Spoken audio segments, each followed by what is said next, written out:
Greetings and salutations, viewers and listeners. Welcome to another episode of Game Break. I am Charles, coming to you today with another episode of World End Economica. Now, last time round, we had some interesting developments.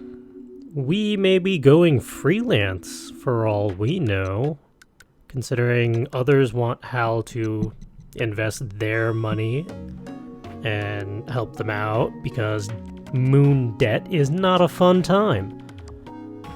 Then we may have gotten scouted by some really rich dude named Barton.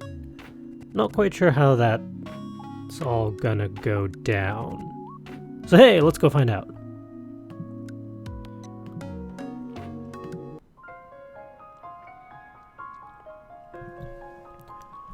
What? I had paused for a second, but told myself this was something that had to be said, and proceeded to say it. Compensation. I pronounced that word clearly, without running away. I looked Lisa right in the eye, with all seriousness. There's the issue of compensation. I don't plan on working for free. Lisa's expression truly changed. She looked at me with an uneasy expression, holding back a huge amount of feelings, whether it was an urge to cry or an urge to yell angrily. Compensation. That's right. I took a risk to experiment with this. It wasn't easy getting such investment technology into my hands. Furthermore, I have an agreement to pay my due share of the usage fee for Hagana's program. I don't care what Chris's family situation is. However, I won't do it without some sort of compensation. I took a deep breath and recalled Barton's dignified demeanor. An investor.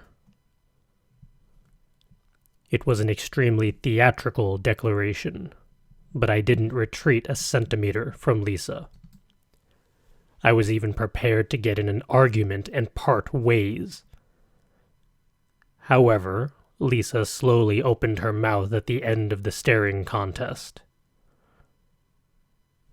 That compensation, how much would it come out to be? 20% of earnings. The traditional cut hedge funds took. They'd gather money from their customers and trade according to the decisions of the fund manager. They would take 20% of the earnings. At my reply, Lisa twisted her lips as if she'd just eaten something bitter. You're not going to lower that anymore, right? I'm not doing this to play around. She scattered her strong emotions slowly with a deep breath. Her hair, which had started to stand on end, gradually settled. And then, at the end, she slowly closed her eyelids and gave a big sigh. I got it. I'll tell them that. Of course, I'll pay Hagana's compensation from that. Yeah, I don't doubt you on that. So then, what are you doubting me on?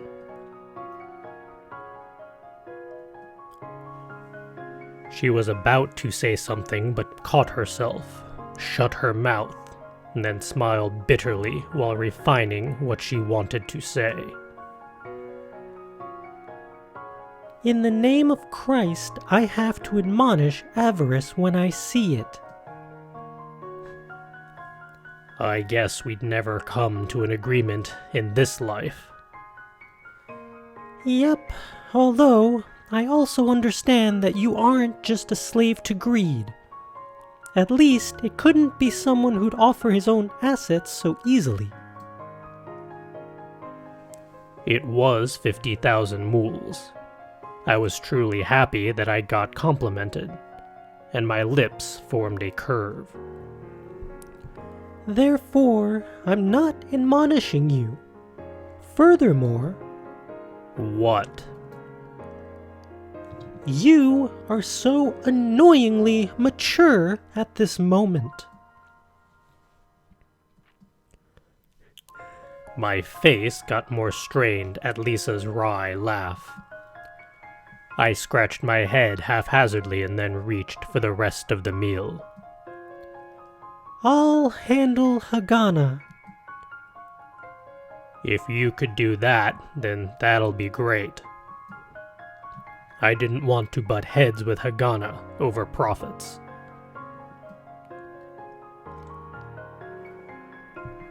Even if she were only partially disagreeing on something, I didn't think she'd be the type to back off. But, Hal... Huh? Lisa asked me with a truly puzzled face from across the table. Who in the world did you meet? I intentionally scuffled down my meal with my mouth open wide and didn't reply. She'd probably hate me if I told her it was an arrogant resident of a greed-laden district. Nor did Lisa push on any further. Thanks for the meal.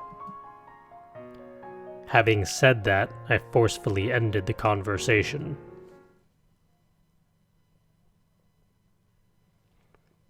The next day, Hagana accepted the compensation terms readily and relayed them to Chris over the phone. They, too, accepted readily. The terms could be illustrated thus. Let's say we took in the 30,000 mools and doubled its worth. Then 6,000 mools. 20% of the 30,000 mool profit would be paid out to us as compensation, out of which I'd pay Hagana's share for the programming and retain 4,800 mools for myself. The small reward wasn't bad. On top of that, I was more insistent on this additional term to the agreement. That is, if we should lose money, then we wouldn't be held accountable. Anyhow, we weren't the ones who broached the subject initially. It'd be too much to then hold us accountable for losses. They wanted to gamble, not us. Chris's dad was so huge he made Barton look like a midget, and he had the dignity of a laborer. Still, he accepted all of my demands and bowed deeply. Lisa had a sour look on her face, but it was we who had the skill and means. Being able to monetize such a skill to the maximum extent was a totally natural thing to do, I told myself proudly. Besides, Hagana didn't even have an ounce of the talk of compensation and what happened to losses in her head. Instead of that, while staring at the 30,000 mools Chris's dad bought, she muttered forcefully, I'll make it grow. Lots. Hagana was right. I had gotten noticed by Barton, so it wasn't the time to be making lazy trades either. However, I myself was surprised at the fact that I didn't have to get worked up over Hagana's comment, let alone worry about it. Hagana's program was that good. With the exception of a few minutes a day, it was constantly monitoring and analyzing 1,000 stocks on the virtual market and 4,000 stocks on the real one. It was more accurate and performant than me trying to flip rapidly back and forth between all these various displays until my eyes dried out. It could perform calculations similar to what I can by staring at a single stock, but it can do that on many stocks in a fraction of a second. Furthermore, the statistical spread that I'd only vaguely understood could be calculated exactly, and it shortened the amount of time I had to spend per stock. Better still, I had stopped chasing stocks that had lopsided investment structures or felt strange to me. Hagana's program could find one money tree after another without my needing to chase after dangerous stocks, so there was no point in taking the additional risk. My main workflow turned into buying and selling according to the program's instructions, then relaying what went well and what went poorly back to Hagana. Next to me would be Hagana puzzling over the results and solving arcane equations by hand. But I've stopped asking her day after day what she was doing. As days passed, the number of Greek letters in Hagana's electronic notebook increased. Beta, gamma, delta, theta, kappa, all of them had mathematical meanings. But the only one I could understand was alpha. Amongst all of the mind-boggling Greek letters that populated investment theory, alpha was one which had a simple and clear meaning. It was simply how much better you were performing over the market average. There wasn't one thing more boring in the world of investing than the market average. Any monkey with money would be able to perform as well as the market average by investing a little into every stock on the market. Anyone with a brain would instantly understand that taking care to avoid falling stocks would lead to easily winning over the market average. Alpha was an indicator of how much smarter you were than a monkey. My alpha value had its ups and downs. However, Hagana was trying to establish with her formulas a way for me to keep my alpha consistently at my highest levels. It wouldn't be affected by my health, the situation, or my mood. She was working out consistent best performance using formulas. Hagana was sitting next to me, converting everything I did into formulas. Therefore, the more refined the program got, the more free time I got. And the more free time I got, the more I could trade calmly.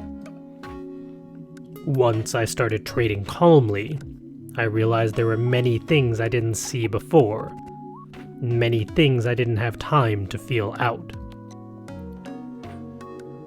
Maybe the reason for my slump before teaming up with Hagana was that I didn't have enough breathing room. It was probably like sharpening a knife to the point where the edge would be all chipped. If I had to say one thing I wasn't too happy with, it was probably that Hagana's program was so good that I stopped living on the edge while trading. If I had time to get involved in dangerous stunts, it was better to spend the time to earn money safely. Reading the news, looking at a company's financial affairs, and taking in the mood of the market. It wouldn't be strange to say that all-for-nothing trades were big gambles. Besides, right now we were entrusted with other people's money, and we were already hitting it big.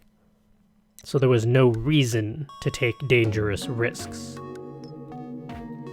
Thus, I laughingly dismissed my thoughts of it being boring and empty as useless childish worries. My funds increased further over the week. I had 47 million mools in the virtual market and 92,000 in the real market. With the 30% increase, Chris's dad's part had increased to an amount just short of 40,000 mools. It wasn't a bad result on its own, but we were still far from resolving the debt situation. I had made haughty demands to Chris's dad, saying that I'd keep 20% of the gains and wouldn't take responsibility for losses. However, I was a little unsure whether the profits here would live up to my arrogance.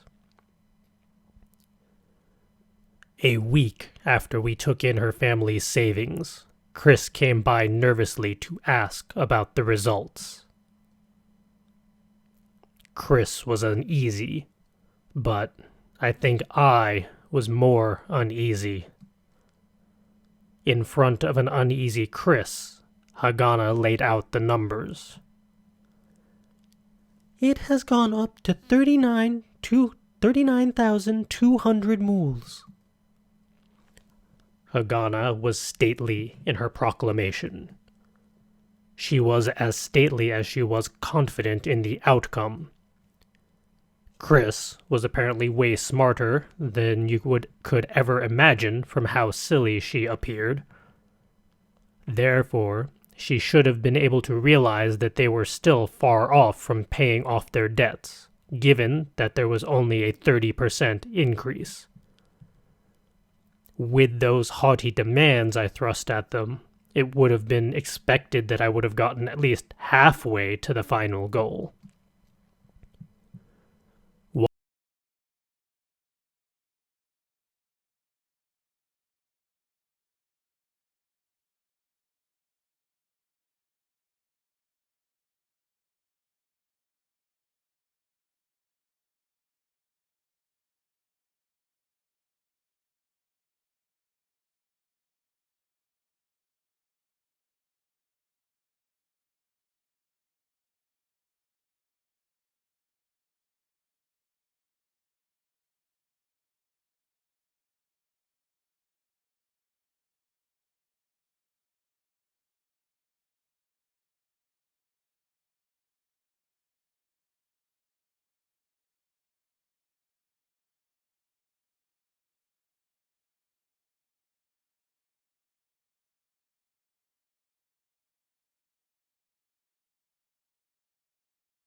The 30,000 mools was what little Chris's dad could wring out as their last hope.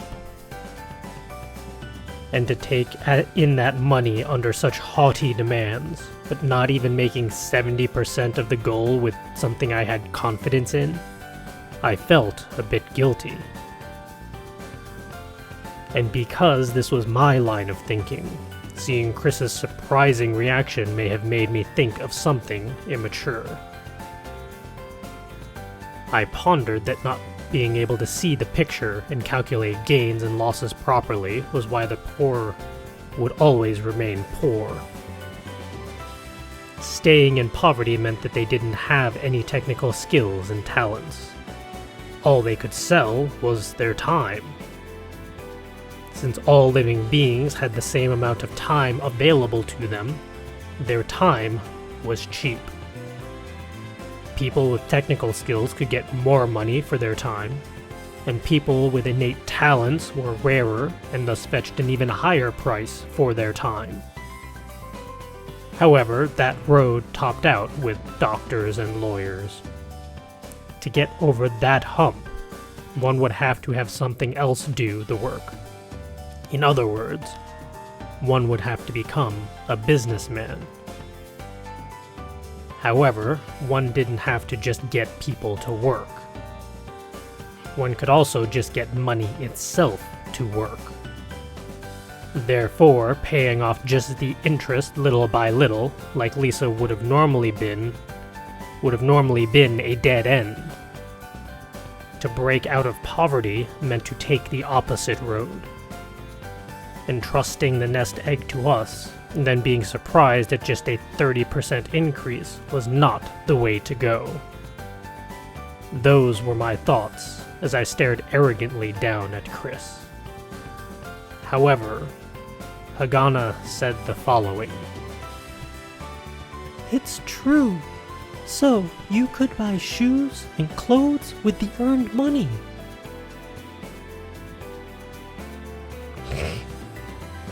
My jaw dropped unexpectedly.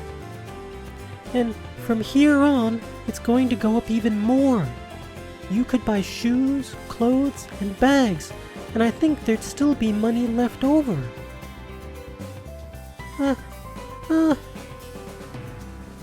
This isn't something to cry over. I'm not crying. And then Chris burst out crying, and Hagana was unusually flustered. However, the person most flustered by this was probably me. Hagana's words pierced deeply into my heart. Aw, is he having a Grinch moment? It's gonna grow 3 sizes today. You can buy clothes and shoes. She didn't say that the money wasn't enough to pay off the debt yet. Rather, she said something more disgustingly practical.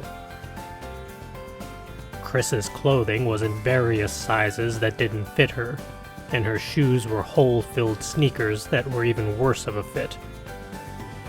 Telling her that it was better to buy something to replace them would have been a ridiculously obvious thing to say. And yet, I didn't realize it until she had said it. It totally didn't enter my mind at all. To Chris and Hagana, money was just that. It was the reverse of when I thrust those bills at Hagana, saying what I said was the truth. Again, I failed to realize what money actually was. I didn't really understand what it meant to make money in order to live. Before I had stumbled into this church, I had certainly used the money I earned to pay for board, but that was simply a matter of saving up money like my family would. You can buy clothing and shoes. That was something dead obvious. For me, that statement only entered my mind when I was considering how I could save money. Ever since I was born, I had never had a situation where I couldn't buy something even if I really wanted it. These were things I took for granted. Hagana and Chris lived in a different world. Chris! Hagana called out her name. Hagana's emotionless expression was, in other words, the totally serious expression she'd always wear. I'll make it grow more. Rather than just plain crying, Chris was sobbing, staring at Hagana as if she had come across the savior of the world. Hagana nodded slowly, and then, raising one hand, she pointed at me. Hal is going to make it grow for us. Wait, what? What? I was flurried at the sudden mention, but Chris looked at me with trusting eyes. She had beautiful blue eyes. Staring into those eyes made me feel dirty about thinking all those bad things about her. I had recoiled, and Chris roughly wiped her face with her sleeves. Although she was sitting on the ground, she straightened herself and looked me straight in the eye. We place ourselves in your care." That was her polite statement. This was what we were really doing. Since our performance was enough to make Chris's legs give out, it was no surprise that more and more folk showed up to discuss similar deals. They were acquaintances of Chris and her dad who, not surprisingly, owed Toyama money. Among them were many who Lisa knew, and whose troubles Lisa knew like the back of her hand. These guys had life savings of something like 10,000 mools, or 30,000 mools, although some even had only a few thousand mools of savings. Since they were willing to give me 20% of the profits, and I had to shoulder none of the losses, there was no reason for me to decline the offers. Because fundamentally, investing didn't really change with the amount of money, and the amount of effort required here wouldn't change. Only the amount of profits. Furthermore, the feeling of helping someone out would be stronger as well. A total of 8 people came by to entrust us with their money, and in a short time, our war chest increased to 200,000 mools. "Now we can help lots of people." Hagana muttered that comment while looking at the register Lisa made of names and how much money was given. Even I, when looking at what a deplorable state Chris was in, felt it wasn't bad to help someone else make money. However, whenever someone came by with some money, a little part of me felt a bit more nervous. It was because larger amounts of money made it harder to perform quick trades. With 70,000 mools, it was possible to dump all of it into a single one of any number of stocks right away. But with 200,000 mools, the options were much more limited. If it weren't a large construction firm, bank, insurance firm, or an infrastructure firm, then just our own trades would move the prices. Therefore, we'd have to break the 200,000 mools into 3 or 4 parts, and invest in many more stocks than we had been doing so before. Theoretically, that would work, but would it really be fine in the end? I was apprehensive, but then again, these were groundless fears. I had